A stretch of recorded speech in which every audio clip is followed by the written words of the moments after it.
Hola a todos, gracias por venir. Je suis très heureux d'être au Jardin botanique royal de Madrid, qui est un endroit merveilleux, et je tiens à remercier son conservateur Mariano Sanchez. Vous l'avez deviné, je ne parle pas suffisamment bien espagnol. Cependant, j'ai préparé une petite introduction en espagnol. Me gustaría hablarles de dos personas que tuvieron un profundo impacto en la arboricultura internacional, dos científicos franceses, Francis Allais y Pierre Rimbaud. Tuve la suerte de tenerlos a ambos como profesores y me gustaría rendirles un homenaje. Este es un homenaje especial porque les voy a demostrar que ellos también pueden estar equivocados. Pero es en el error que más lo admiro. Hace 30 o 40 años, cuando estos investigadores publicaron sus trabajos, no sabían que algunos de ellos no serían verificados posteriormente. Y, sin embargo, ya advertían de los límites de sus hipótesis y, sobre todo, anticipaban la evolución futura del conocimiento. Esta capacidad de intuición científica es increíble y, en mi opinión, una cualidad poco común. Si on représente les connaissances des arbres sous une forme arborescente, le tronc est la botanique au sens large, les branches sont les sciences associées et les rameaux sont les thèmes de recherche qui en dérivent. Ainsi, on peut distinguer l'écologie avec les problématiques de pathologie, de biodiversité, l'architecture, partie aérienne, partie racinaire, l'anatomie avec la dendrochronologie et la thigmomorphogénèse, l'étude de la photosynthèse, tout ce qui est sucre, réserve et circulation hydrique, la génétique aussi, avec l'étude de la phylogénèse, l'étude des mutations.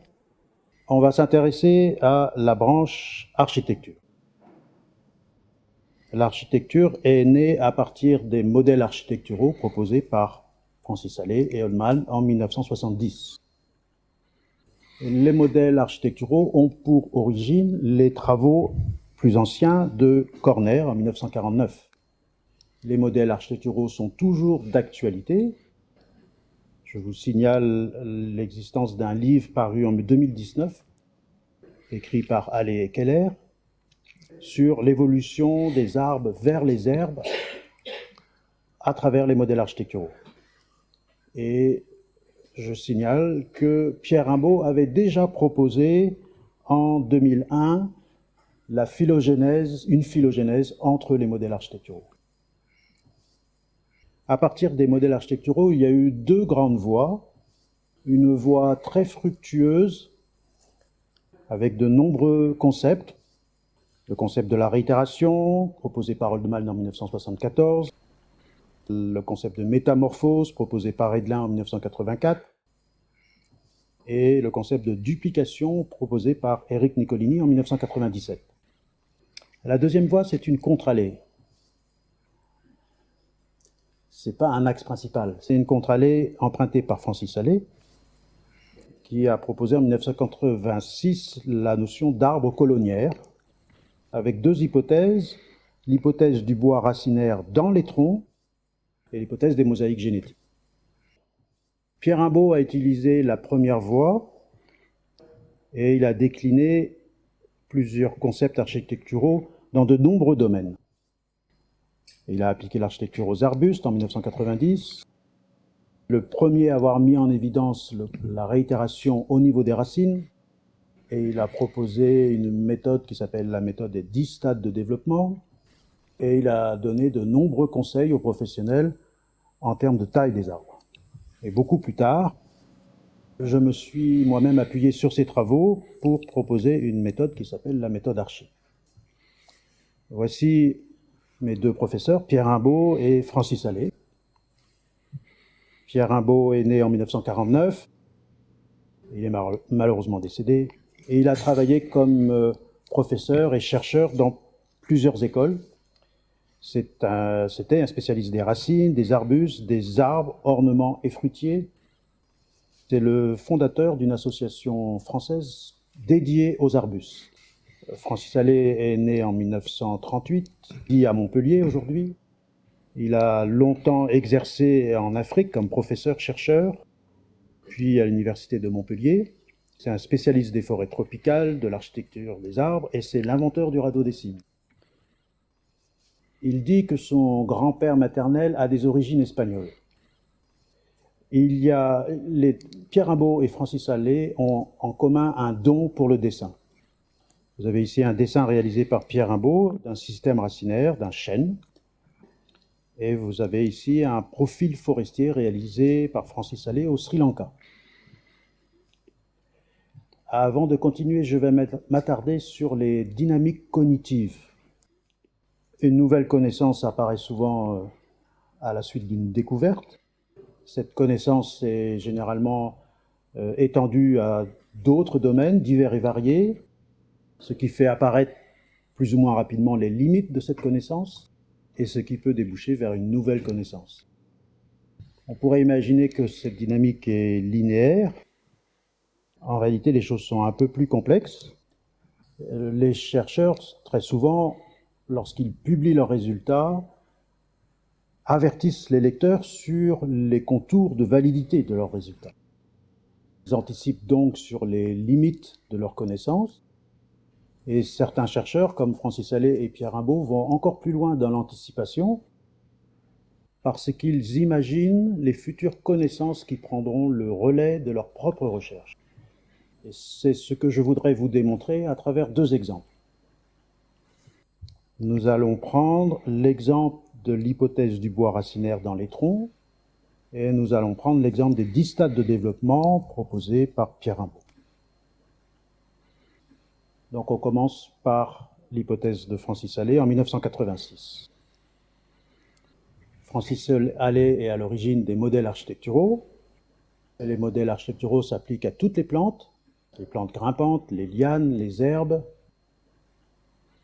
Mais pour les arbres, les modèles architecturaux ne concernent que les arbres jeunes. D'où la question, comment on passe de l'arbre jeune à l'arbre adulte? Selon Francis Allais, il y a deux possibilités. La première s'appelle gigantisme. Le modèle initial devient géant et le résultat est un arbre adulte qualifié d'unitaire. Et la deuxième voie utilise le concept de réitération du modèle et aboutit à une colonie de modèles. C'est le concept d'arbre coloniaire proposé par Francis. Si on s'intéresse à l'arbre coloniaire, évidemment, le modèle initial a son propre système racinaire. Et la question de Francis Allais est où sont les racines des modèles réitérés dans l'arbre adulte? Pour Francis Allais, même si les racines des modèles de l'arbre adulte ne sont pas visibles, elles existent. L'hypothèse de Francis est de dire que les racines des modèles participent à la constitution du bois du tronc. Une partie du bois du tronc serait d'origine racinaire. Pour avancer cette hypothèse, il s'appuie sur une distinction faite par les industriels du bois entre bois juvénile et bois adulte. La distinction bois juvénile, bois adulte est différente de la distinction entre duramen et aubier. C'est deux choses différentes. La distinction bois juvénile, bois adulte est purement technologique. Les industriels du bois ont constaté que au milieu du tronc, il y a du bois de mauvaise qualité, densité plus faible, résistance plus faible aussi, un mauvais comportement au séchage. Bois de qualité, le bois recherché par les industriels, se trouve autour, et c'est ce qu'ils appellent le bois adulte. Et Francis Allais fait l'hypothèse que le bois adulte est d'origine racinaire. Voici un petit dessin de Francis qui l'explique. En B, l'arbre est jeune, il y a un modèle unique, il n'y a que du bois juvénile. En C, il y a eu une réitération du modèle, et le bois adulte, représenté en noir, commence à apparaître. Et au fur et à mesure du développement de l'arbre, au fur et à mesure des réitérations successives, la proportion de bois adulte augmente. Si cette hypothèse est vérifiée, cela voudrait dire qu'on a du bois adulte d'origine racinaire uniquement chez les arbres qui font de la réitération. On ne devrait pas en avoir chez les arbres qui se développent par gigantisme. Mais Francis Allais est prudent. La hipótesis de la madera de raíz tendrá el destino común, puede ser denominador común a todas las hipótesis. Conservada mientras pueda dar cuenta de los hechos observados, abandonada en cuanto ya no pueda hacerlo. Por ejemplo, bastaría con que un árbol perteneciente a una especie no recurrente, que no reitera, mostrara el contraste madera juvenil, madera adulta, para que se arruinara irremediablemente. Et effectivement, les résultats ultérieurs ont montré que cette hypothèse n'est pas vérifiée. Ici, vous avez un tableau avec plusieurs espèces d'arbres qui se développent sans réitération, uniquement du gigantisme. Ils ont tous du bois adulte. Alors, pourquoi ça ne marche pas? C'est parce que, à l'époque, en 1986, lorsque Francis Allais a proposé cette hypothèse, le terme réitération englobait deux processus différents.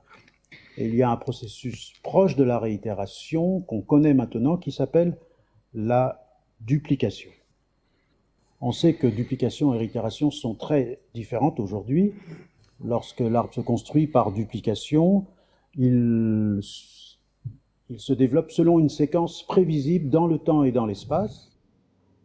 Et on aboutit à un arbre qui est tout aussi unitaire que le précédent. Je vais m'attarder un petit peu sur la différence duplication-réitération. Il y a 5 différences entre ces deux processus. Une différence d'ordre génétique.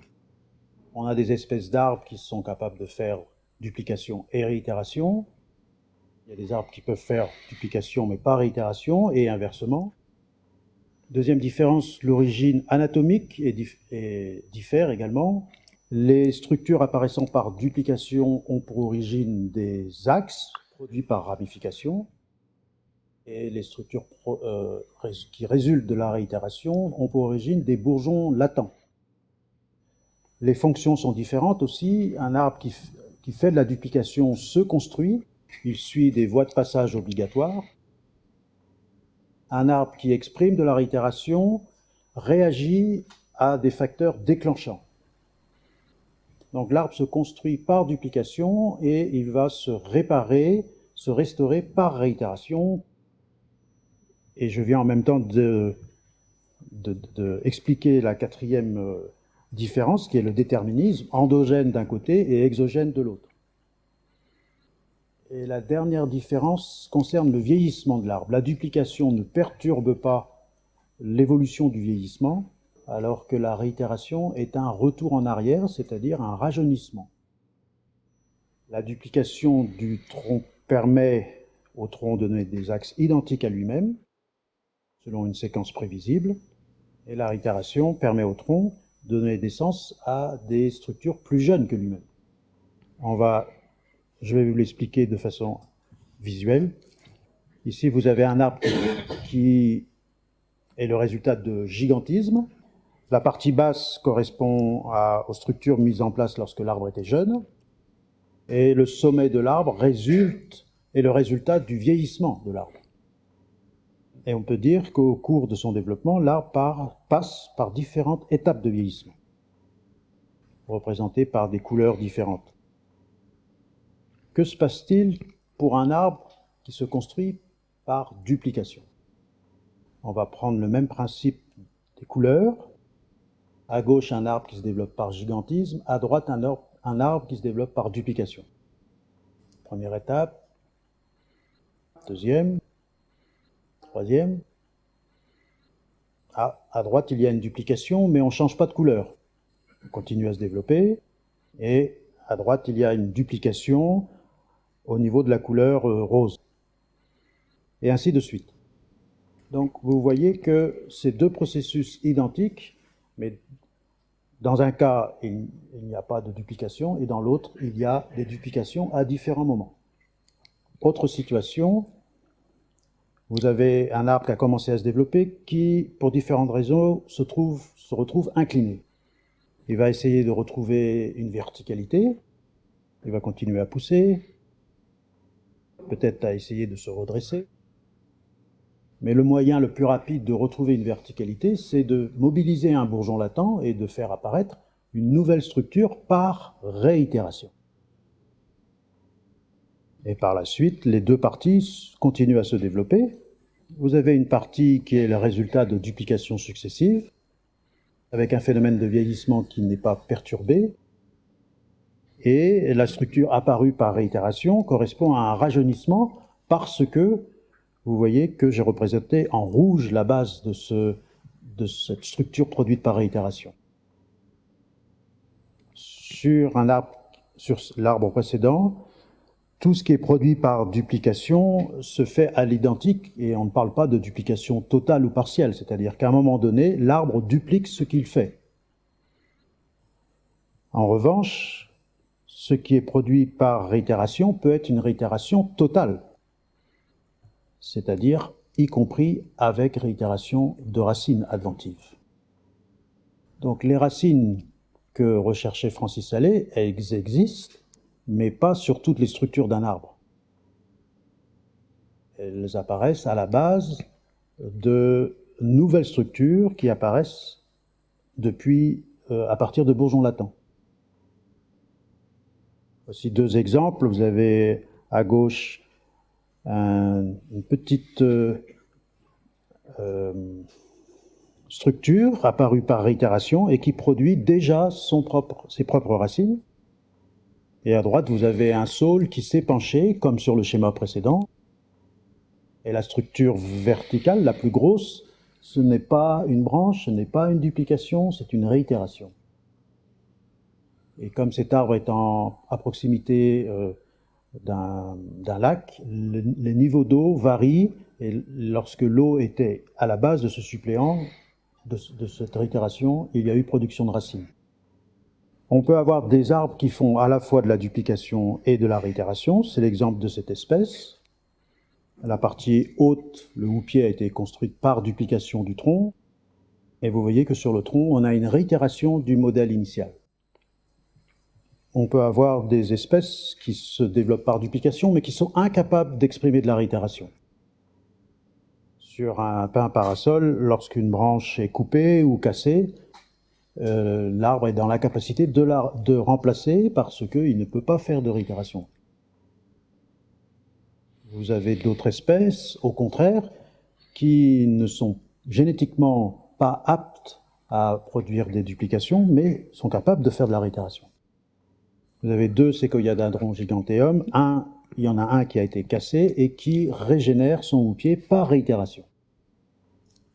Donc, en 1986, on ne connaissait pas ces deux concepts, ils étaient confondus, mais Francis Allais a eu une intuition que je te laisse lire. Y Francis Allais, aún así, pues eso, tuvo esa pequeña intuición que vamos a leer, que es la repetición de un modelo arquitectural según una distribución espacial enteramente previsible conduce a la noción de supermodelo. Se trata de un modelo arquitectural, pero que no es el modelo de inicio. Et il s'appuyait sur les travaux de Hedlin. Ce ne sont pas des arbres jeunes, ce sont des arbres adultes qui ont exprimé de la duplication selon une séquence très prévisible à l'avance, selon un programme prédéterminé. C'est ce que Francis Allais appelait supermodèle à l'époque, et aujourd'hui, on dit simplement que l'arbre fait de la duplication. Et il prenait le dessin qui se trouve à droite pour illustrer les arbres colonnières. Mais un arbre, c'est souvent un mélange de duplication et de réitération. Sur cet arbre, il y a des duplications du tronc qui se sont faites selon la notion de supermodèle, et il y a des structures qui se sont rajoutées par réitération. Alors, si je résume tout ce qu'on vient de voir, le concept de gigantisme et d'arbre unitaire, c'est toujours valable. En revanche, pour expliquer la construction des arbres adultes, le processus de duplication suffit et on aboutit à des arbres unitaires également. Les arbres qui construisent un houppier en mettant en place des branches maîtresses par duplication sont tout aussi unitaires que les arbres qui se construisent par gigantisme. Il n'y a pas de racines dans le tronc des arbres. Mais les arbres colonies existent. Vous avez à droite le dessin d'un châtaignier qui est une vraie colonie. C'est une colonie d'arbres, chaque arbre a son propre système racinaire. Et ces arbres sont produits par réitération. Comment on passe d'un individu à une colonie? Ce n'est pas naturel, en tout cas ce ne sont pas avec des conditions optimales que l'arbre se transforme en colonie.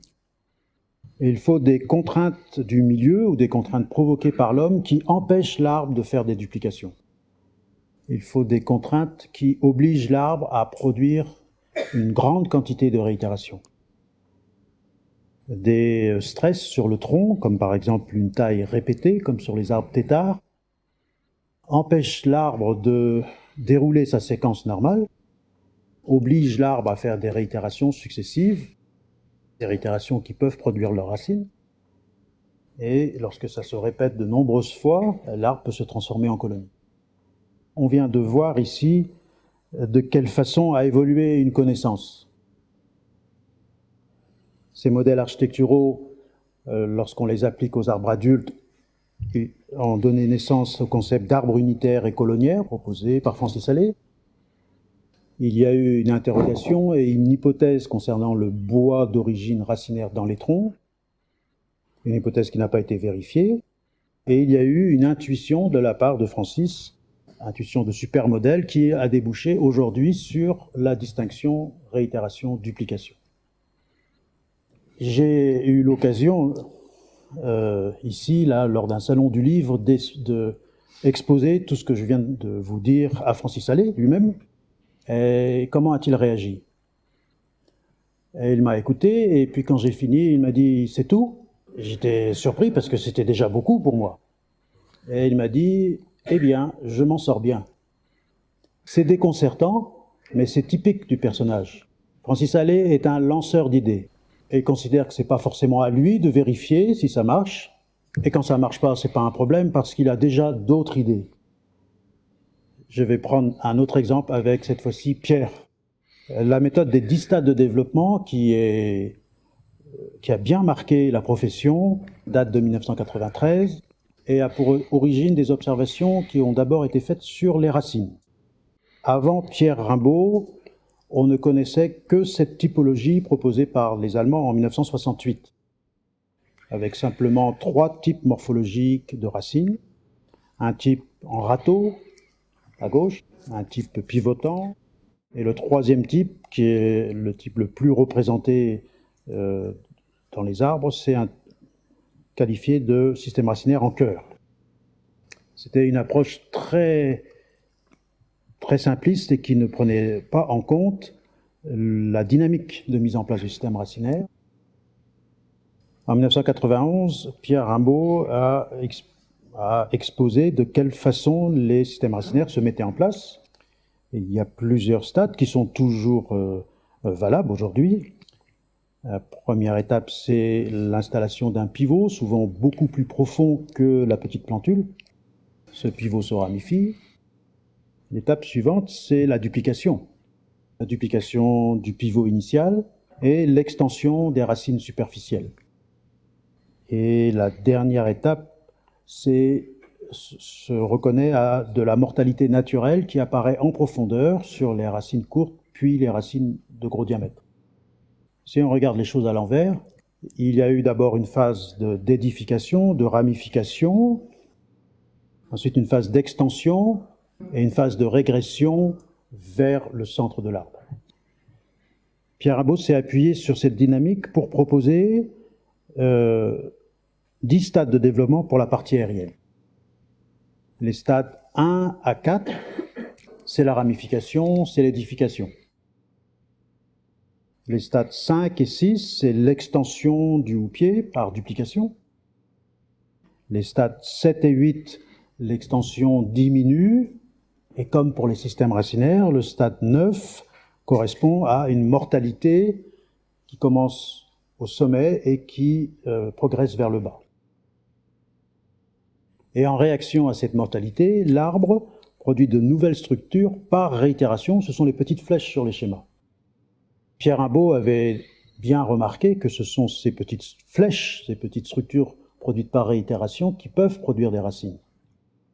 Et ce phénomène de descente de cime évolue jusqu'au stade 10, qui est un arbre colonnière.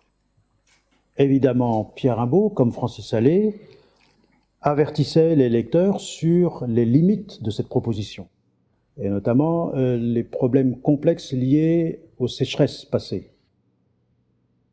Debido a las sequías entre 1988 y 1992, no es posible distinguir claramente la senescencia normal de lo que sería un decaimiento perturbado.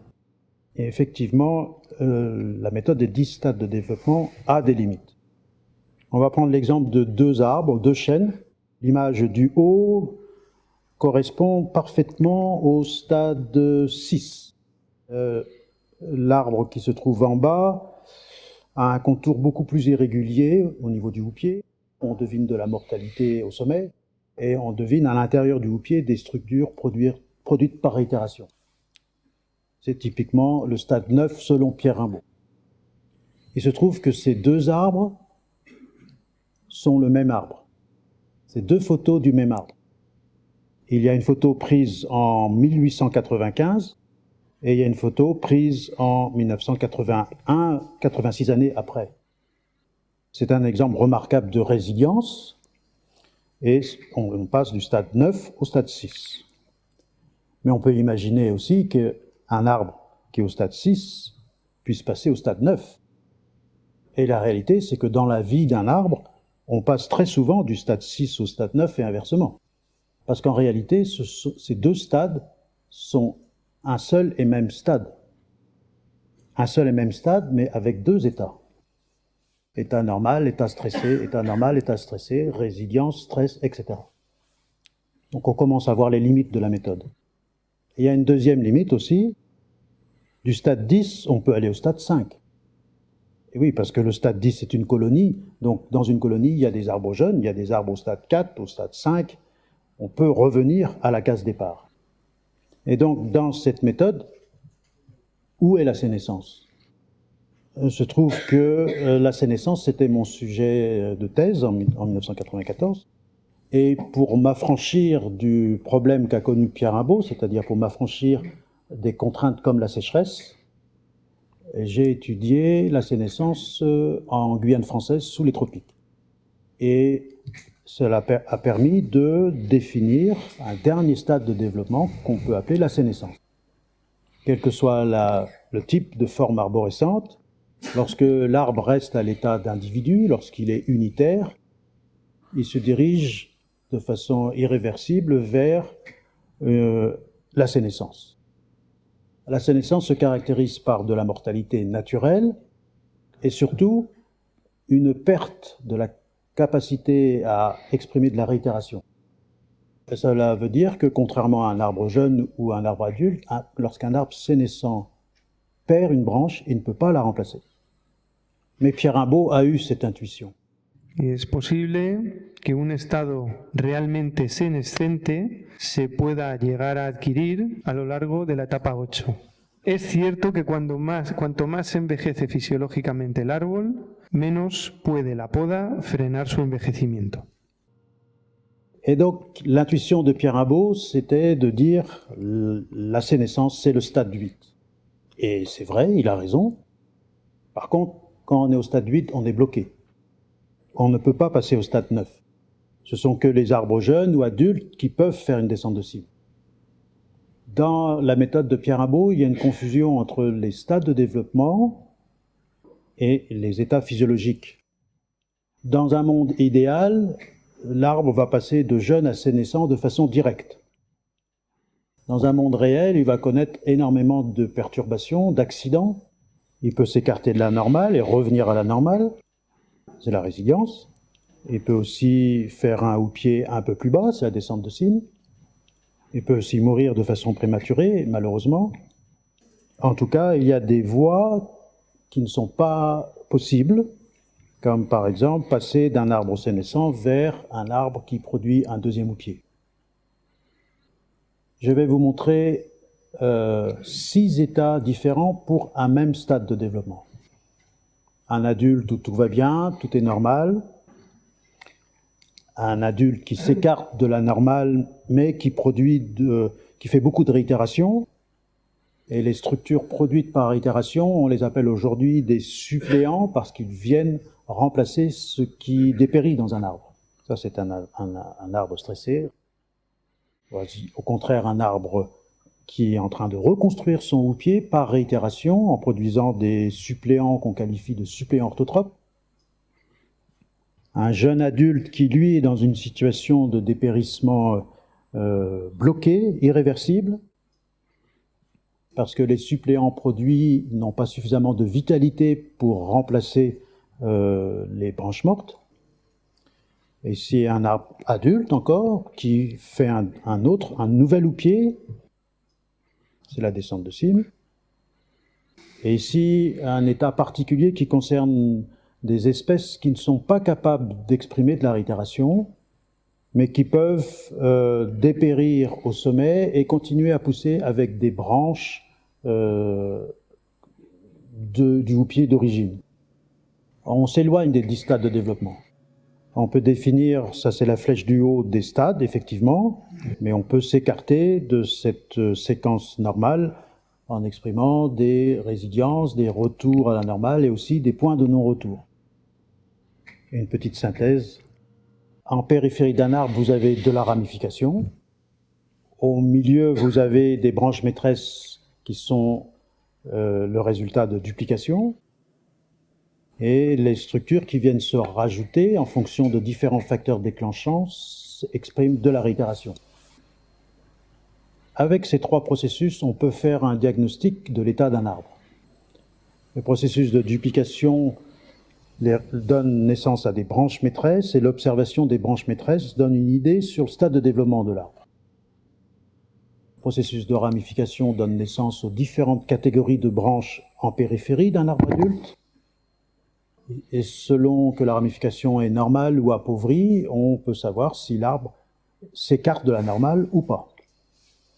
Et le processus de réitération, qui donne naissance aux suppléants, permet de savoir si l'arbre a une capacité de résilience ou pas. Comme pour Francis Allais, on voit de quelle façon la connaissance a évolué. Pierre Rimbaud a étudié l'architecture des racines. Il a proposé pour la partie aérienne la méthode des 10 stades. Mais il a prévenu qu'il y avait peut-être une confusion entre sénescence et dépérissement en raison de sécheresse. Mais ce qui est incroyable, c'est que malgré les difficultés, il a eu l'intuition que la vraie sénescence, c'est le stade 8. Et ça a débouché vers une nouvelle méthode qui est la méthode Archie. Pierre Rimbaud, ce n'était pas un lanceur d'idées comme Francis Allais, c'était un artisan des méthodes. Pour lui, ce qui comptait le plus, avant tout, c'est de rendre accessibles aux professionnels les résultats de la recherche. Alors, comme avec Francis Allais, j'ai eu l'occasion, avec Pierre Rimbaud, d'exposer ce que je viens de vous expliquer. Surtout quand les premiers résultats de ma thèse ont commencé à remettre en question la pertinence des stades 9 et 10. Comment a-t-il réagi? Il m'a écouté et il m'a dit « Christophe, tu as raison, mais c'est trop compliqué pour être utilisable. » Et il avait raison. Mes résultats en 1994-1995 étaient beaucoup trop jeunes pour pouvoir être diffusés, utilisables, vulgarisés. Il n'est plus avec nous aujourd'hui, mais aujourd'hui, je lui dirais, maintenant, Pierre, ta méthode, elle est trop simple aujourd'hui pour rendre compte de la complexité de la réalité. Fait penser à une citation de Paul Valéry, qui a écrit « Ce qui est simple est faux, ce qui est compliqué, inutilisable ». En tout cas, je tiens à remercier Francis Allais et Pierre Rimbaud. Francis Allais est à l'origine des 24 modèles architecturaux pour les arbres jeunes. Et maintenant, avec la distinction, duplication, réitération, on sait que une fois adulte, il y a 12 formes arborescentes possibles. Et je remercie Pierre parce que à partir des 10 stades de développement, où il y avait un mélange de stades de développement et états, et donc aujourd'hui, on distingue bien les stades et les états physiologiques. Ces nouvelles connaissances, aujourd'hui, sont à l'origine de cette méthode qu'on appelle la méthode Archie, qui a des limites, évidemment, et qui sera remplacée plus tard par une autre méthode. Et je finirai par cette citation. Estamos en el reino de lo desconocido, tenemos la impresión de que con solo 3 clics en Internet podemos sustituir 10 o 20 años de formación e investigación y que somos tan competentes como alguien que ha dedicado toda su vida a un tema de investigación concreto. Merci Pierre, merci Francis et muchas gracias a todos.